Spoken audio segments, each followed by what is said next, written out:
A gente vê o mundo inteiro com manifestações de muito amor e carinho. Também fala sobre a importância e o legado de Papa Francisco, que morreu aos 88 anos. Um pontificado aí de 12 anos, né, com uma trajetória marcada aí pela sua simplicidade, pelo diálogo, pela esperança.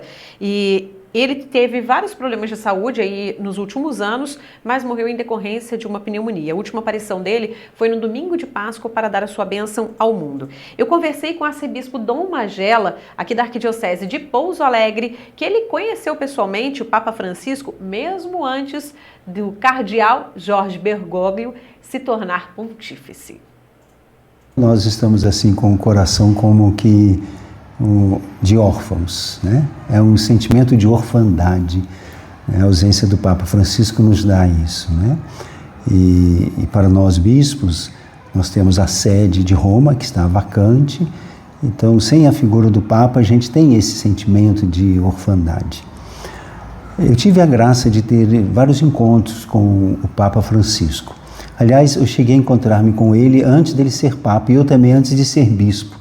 Eu o conheci em 2007 na Assembleia da América Latina e do Caribe, que aconteceu em Aparecida. Eu era o secretário local da Assembleia e o cardeal Bergoglio foi um grande expoente nesta Assembleia. Inclusive foi um dos redatores do texto final, que leva o título Documento de Aparecida. Então ali eu pude conviver um pouco rapidamente com ele, mas por que ele chamou a atenção? Porque era o cardeal de Buenos Aires que se falava que quase que ele tinha sido Papa. A fala até que Dom Magela coloca, ele lembra que o então cardeal Bergoglio se destacava pelo serviço, né, muito trabalho nessa quinta conferência, por estar em contato sempre com os demais cardeais a cada intervalo, aquela parte social, né, que ele fazia tão bem. E assim que Dom Magela se tornou bispo, ele reencontrou o Papa Francisco já como pontífice, como ele próprio conta, um ato que foi aí na Jornada Mundial da Juventude aqui no Rio de Janeiro, no Brasil, em 2013. Ali foi até muito simpático, porque daí eu pude falar para ele também, né, quem eu era, né? Eu já era bispo e ele era o Papa, né? Ele ainda deu uma risada, ainda brincou e tal, né? E ali também a nossa convivência de bispos com ele foi uma convivência assim muito fraterna, porque o Papa esteve conosco numa grande conferência lá na Catedral, no Rio de Janeiro, celebrou a missa na Catedral, depois teve uma conferência conosco num anfiteatro, e em seguida nós fomos almoçar nos jardins do Palácio São Joaquim, lá no Rio de Janeiro. Portanto, a gente esteve próximo dele, esteve próximo, né? Algo assim que, como irmãos, sabe, num almoço, numa mesa. Um dos atos mudados aí pelo Papa Francisco na Igreja Católica é que antes, quando os arcebispos eram nomeados, eles recebiam a imposição da insígnia, né, que se chama palio, sobre o ombro deles no Vaticano, das mãos do próprio Papa Francisco, né, no caso. E o Dom Magela foi um dos 29 arcebispos, sendo que a gente tinha 2 brasileiros nessa ocasião, contando com ele, que participaram pela última vez desse ato antes da mudança. Nós éramos em 2 brasileiros que lá estávamos, né, Dom Spengler, e eu, né, o bispo de Porto Alegre e eu aqui de Pouso Alegre. Éramos só nós 2 do Brasil naquele ano. O Papa, tivemos um momento assim de descontração, conversa assim muito informal, estávamos até próximos da Pietà, dentro da Basílica Vaticana, próximos da Pietà, e ali brincamos, conversamos, e ele ainda brincou conosco que o Brasil tudo era muita alegria, né, porque era Pouso Alegre, Porto Alegre, então o brasileiro era muito alegre.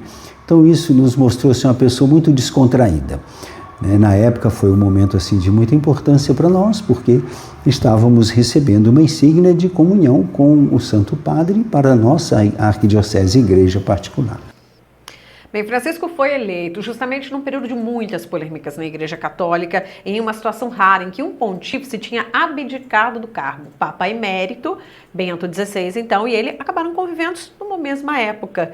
E ele, o Papa Francisco, ele aboliu o sigilo em casos de abuso sexual na Igreja, deu voz aos pobres, aos migrantes, marginalizados, falou de homossexualidade e ainda colocou mulheres religiosas em cargos de poder que antes só eram ocupados por líderes masculinos. O arcebispo explica o papel do Papa, que ele levou valores jesuítas ao mundo e rompeu fronteiras. Então esse encontro foi assim muito informal, né? Nós sentamos em semicírculo e ali ficamos conversando com ele, né? Cada um podia fazer uma pergunta, ele respondia e ficamos umas 2h30 com o Papa nesse encontro da visita de Limna. Depois ele nos agraciou, né, com uma lembrança, né, um livro, e isso foi assim muito paternal do lado dele e filial da nossa parte.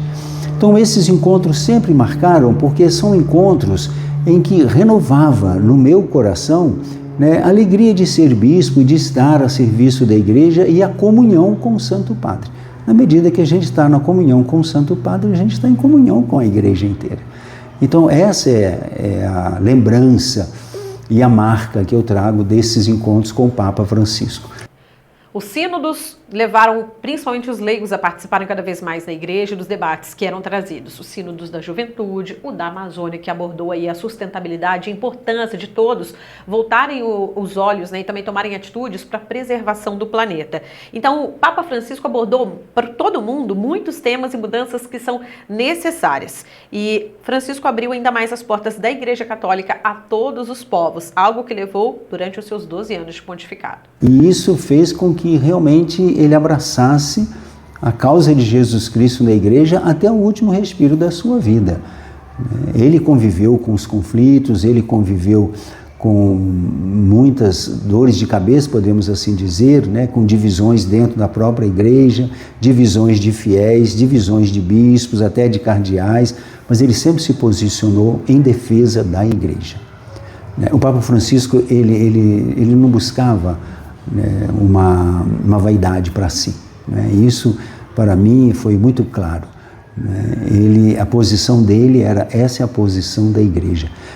E eu tenho assim como um exemplo de alguém que viveu na sua ação as bem-aventuranças, as 8 bem-aventuranças. Ele soube viver cada momento das 8 bem-aventuranças. Ele realmente foi um bem-aventurado porque ele acolheu o pobre, ele acolheu o sofredor, ele acolheu o migrante, ele acolheu o encarcerado, ele acolheu o faminto. Então ele viveu as bem-aventuranças e no encontro dessas pessoas sofredoras. O Dom Magela, ele fala que o corpo então do Papa Francisco, conforme o Vaticano tinha divulgado, ele está sendo preparado para esse rito que ele vai ter a partir desta semana, né? Já está acontecendo então a liberação do velório para os cardeais e depois para o público em geral. E para o público será entre esta quarta e sexta-feira na Basílica de São Pedro, no Vaticano. O corpo será enterrado na Basílica de Santa Maria Maior a pedido do próprio Papa Francisco, como um dos gestos que ele queria de mais simplicidade. E ele verbalizou esse espírito do seu pontificado na Jornada Mundial da Juventude em Lisboa. Na missa de encerramento da jornada, o Papa usou uma expressão, né? Todos, todos, todos. Ele repetiu 3 vezes, todos, todos, todos. E convidou que toda aquela juventude que estava ali, que repetisse na sua própria língua, na sua língua nativa. Então ali deu para a gente sentir um eco, né, da ação do Espírito Santo. A igreja é para todos, não é para um pequeno grupo seleto. A igreja não tem sala VIP. A igreja católica é para todos. Isso ele deixou em testamento, que ele gostaria que fosse sepultada na terra e que a lápide fosse simples, né? E que se colocasse o nome dele em latim, Franciscus. Mais nada. A Igreja Católica deve eleger em breve um novo Papa, isso por meio do conclave, que acontece em Roma, então, lá no Vaticano. Segundo Dom Magela, são 135 cardeais que se reúnem por 9 dias em oração pelo Papa e também para explorar os vários dicastérios da Igreja. São 7 cardeais brasileiros com poder de voto no conclave. E a data do conclave ainda será divulgada, mas Dom Magela acredita que ela deve ocorrer até por volta do dia 6 de maio.